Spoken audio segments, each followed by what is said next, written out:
Oh, and you think Shedeur just happened to know what? No. I'm not telling you what I think. I will tell you what I think. You think he pre-planned that to get his face on camera? The Browns, they didn't let him go against the ones the whole time in training camp. There has to be a reason. And the only thing I can come up with is that he's not putting the work in off the field. Shedeur Sanders' name has become something more than just a headline in Cleveland. It's become a lightning rod. Every step he takes, every word he speaks, is quickly weaponized by those determined to tear him down.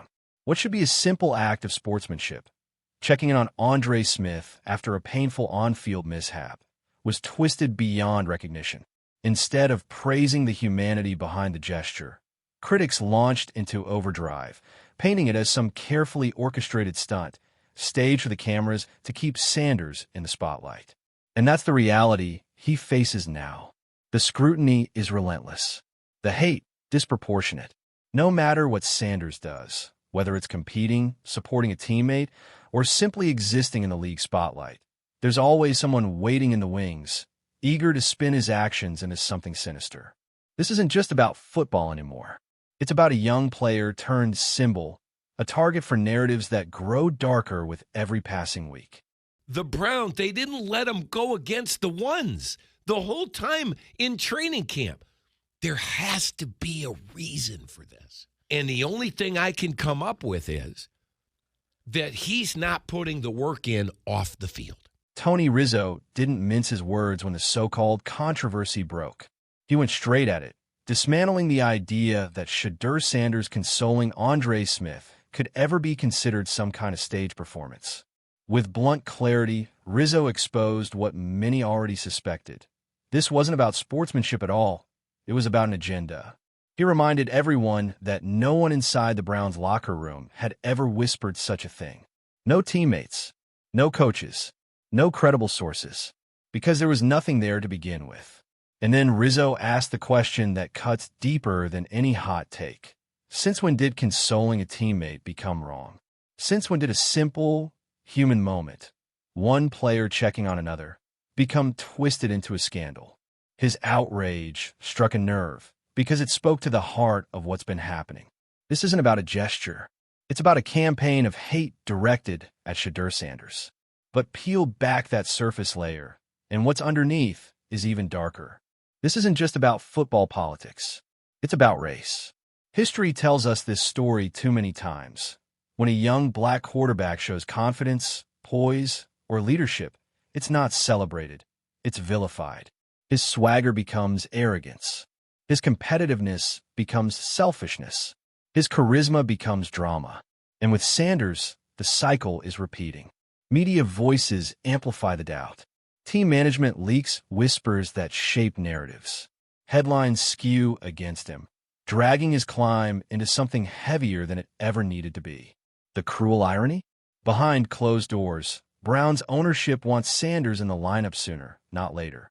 Yet the very machine surrounding the franchise seems intent on slowing that rise, feeding doubt, stirring division, and turning a quarterback's journey into a battlefield that goes far beyond the gridiron.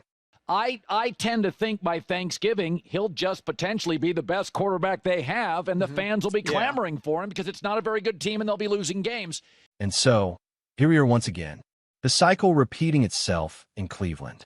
Shedeur Sanders, a quarterback once hailed as the very embodiment of the Browns' future, now finds himself pushed down to third string. Not because of talent, not because of merit, but because of something far more calculated. The very management accused of fueling smear campaigns and shaping hostile narratives is the same group ensuring he remains buried on the depth chart. Against the Baltimore Ravens, a stage where potential should be tested, where the future of the franchise should be allowed to breathe, Sanders was left on the margins. Emergency quarterback, a spectator, not a participant. His talent left untapped, his growth deliberately stalled. And then came a gut punch. The decision that left fans and analysts alike shaking their heads. Joe Flacco, yes, a seasoned veteran, but clearly in the twilight of his career, was given the nod above Sanders. A man whose best days are a memory, chosen over the quarterback who could shape the Browns tomorrow. It wasn't just a football decision. It was a message. A message that said, no matter the promise, no matter the potential, Sanders' climb would be slowed, his spotlight dimmed, until the powers inside the building decide otherwise. This wasn't about readiness. It wasn't about the playbook. It was about control. And for Shedeur Sanders, that control is keeping him on the sideline while Cleveland's future waits in chains. All right, so as you guys can see, we are here for Shedeur Sanders, and we see he's still third string going into week 2 of the Baltimore Ravens matchup. This has moved far beyond the realm of football. What's unfolding in Cleveland is a battle of politics, control, and narrative. Every move from management seems calculated, not to test Shedeur Sanders, not to nurture his potential, but to confine him, to box him in, to keep him from proving himself. And in the background, the relentless noise of the hate machine provides the perfect cover, justifying each decision as if it were about strategy when it's really about power. The biggest question now looms heavy over week 3. Will Shedeur Sanders even touch the field? The truth is, no one can answer that with certainty. What we do know is this. His future in Cleveland feels more unstable by the day, and the tension around his name, both inside and outside the locker room, is no longer a whisper. It's a roar. The noise isn't just coming from management or the media anymore. It's spreading. Fans are restless. Analysts are asking hard questions. And the voices demanding the Browns cut ties with Sanders grow louder each passing week. But here's the twist. While Cleveland hesitates, the league does not. Reports are already circulating that multiple teams would leap at the chance to bring him in. They see what the Browns are ignoring. A quarterback with raw talent, untapped potential, and a future far brighter than the shadow being cast over him in Cleveland. Shedeur Sanders' value has never been higher. And if Cleveland won't let him rise, someone else surely will. You trade Shedeur Sanders. You clearly are not sold on him right now. You're not sold on the progress that he's making, even though you're saying, hey, we're happy with where he's at. I'm going to be livid if it goes down, by the way. Even journalists are no longer tiptoeing around the issue. They're pressing harder, raising the question that hangs in the air like smoke. Why are the Browns holding on to a player they refuse to properly utilize? Each week that passes makes the silence harder to defend. Each game Sanders spends chained to the bench only sharpens the frustration, not just inside the locker room, but across the fan base. The people of Cleveland can feel it. They see the politics bleeding into the game they love, and they're growing restless. For many, the conclusion is becoming unavoidable. The best path forward for both Shedeur Sanders and the Browns may be a clean break. A split that would free Sanders from the weight of narratives designed to bury him and force Cleveland to confront the dysfunction in its own house. Yet, in the midst of the doubt, there's a powerful belief that refuses to die. Analysts like Colin Cowherd argue that if Sanders even flashes a glimpse of his ability on the field, raw, imperfect but undeniable, the reaction will be instant. Fans will rally, the energy will shift, and the calls for him to remain the starter will drown out any smear campaign. Because no matter how hard critics, executives, or even the league itself might try to keep him in the shadows, Shedeur Sanders seems destined for the spotlight. Some players fade under the weight of expectation. Others seize it. And for Sanders, every sign suggests he was built to seize it. I tend to think by Thanksgiving, he'll just potentially be the best quarterback they have, and the fans will be clamoring for him because it's not a very good team and they'll be losing games. Now you might be asking yourself, why is Jimmy Haslam pushing so hard to get Shedeur Sanders on the field? The answer, at its core, is simple. Shedeur has become a magnet, a lightning rod for attention, excitement, and energy. His charisma, his swagger, and his growing fan base have transformed him into one of the most talked-about names in the NFL. He isn't just another young quarterback fighting for a roster spot. He's become a phenomenon. Let's be honest, the Browns on their own haven't exactly been the league's centerpiece. After last season, they were fading from national conversation, a team easy to overlook in a crowded NFL landscape. But the moment Sanders walked through the door, everything changed. Suddenly, Cleveland was back on the map. Headlines followed. Debate shows lit up.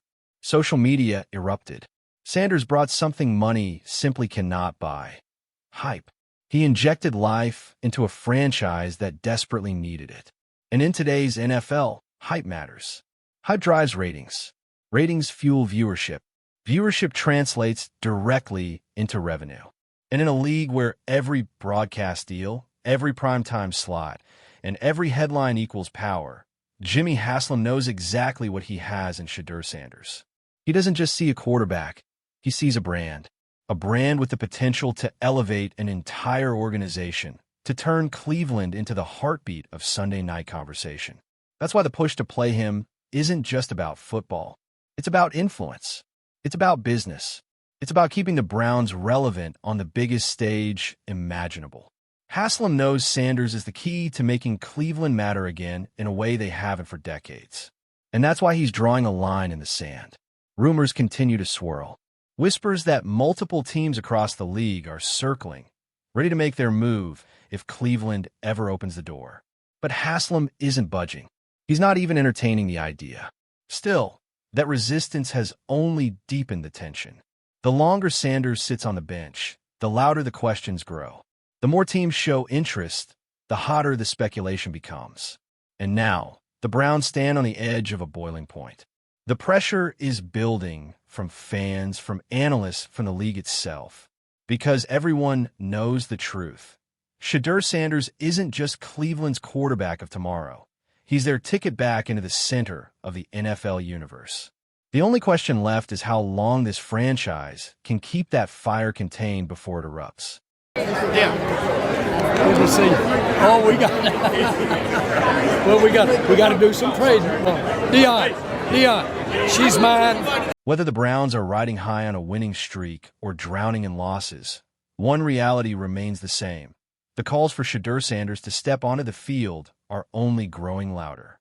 And when that moment finally comes, when he gets his chance under the lights, it may only take a glimpse, one throw, one drive, one spark, for the narrative to shift completely. That single flash of potential could turn critics into believers and make it impossible for Cleveland to push him back into the shadows again. For now, though, the Browns remain at a crossroads. A franchise with its future quarterback caught in the middle of agendas, pressure, and impossible expectations. On one side, management seemingly intent on controlling the timeline. On the other, ownership fully aware of the business power Sanders represents. And in the middle of it all stands Shedeur Sanders, a player whose story is only just beginning to unfold. But this saga is far from over. It's just heating up. And that brings us to you. Browns fans, where do you stand? Is this nothing more than a smokescreen? A calculated effort to keep Sanders down until the timing suits management? Or is Jimmy Haslam preparing to force the issue, pushing Sanders onto the field sooner than anyone expected? Should Cleveland cut him loose and let him thrive elsewhere?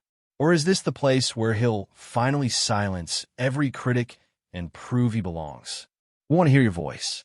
Drop your thoughts in the comment below and let us know what you believe is the true future of Shedeur Sanders and the future of the Cleveland Browns.